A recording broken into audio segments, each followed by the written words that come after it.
fidensa anis baay'een argee harreen jiranii wantoonni ganeessa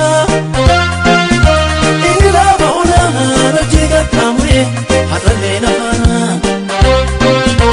innis tokkicha koo Yesuusiif mammaaka abdiin gosa kanaa lafa raakinaatti hundumtuun galaana olaa ilaallatee ogummaan qabeenyi beekumsis malarfaa bara lakkeeffatee wanti ilaalamoo anee hundumtuu fideessa ganama mul'ate anee waaree mataa buusaa wanti duuba jala anee dukkasumaa qilleensa ree'oodha soodummaa hawwoonii wanti ilaalamoo ahee hundumtuu fideessa ganama mul'ate ahee waaree mataa buusaa wanta duuba jala ahee hunduu akkasumaani qilleensa ree'oodha soodummaa hawwoonii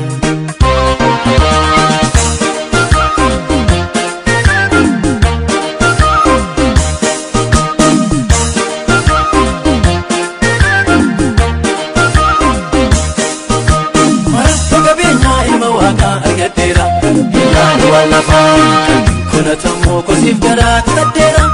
ilaanu waan lafaa warqee irroofamne kaadilmi barabara ilaanu waan lafaa Yesuus kan koo ta'e na tuffachiise waan mana ilaanu waan lafaa hundumtuu godaana har'a fakkaata maleessa ilaanu waan lafaa isa kan dabarsi ofittaanaaf dabareessa ilaanu waan lafaa hundumtuu ni darba amma fakkaata maleessa ilaanu waan lafaa isa kan ajjeese ofittaanaaf dabareessa ilaanu waan lafaa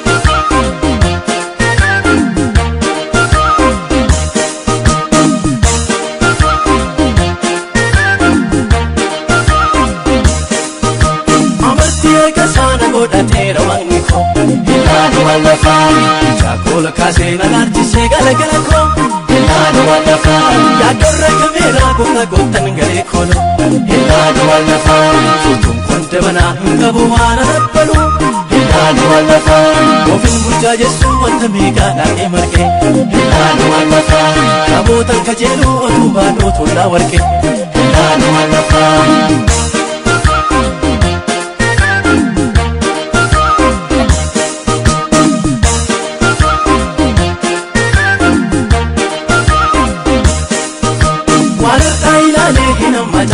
ilaanu waan lafaa filannoo toleeraan gabbisiisu karaa koo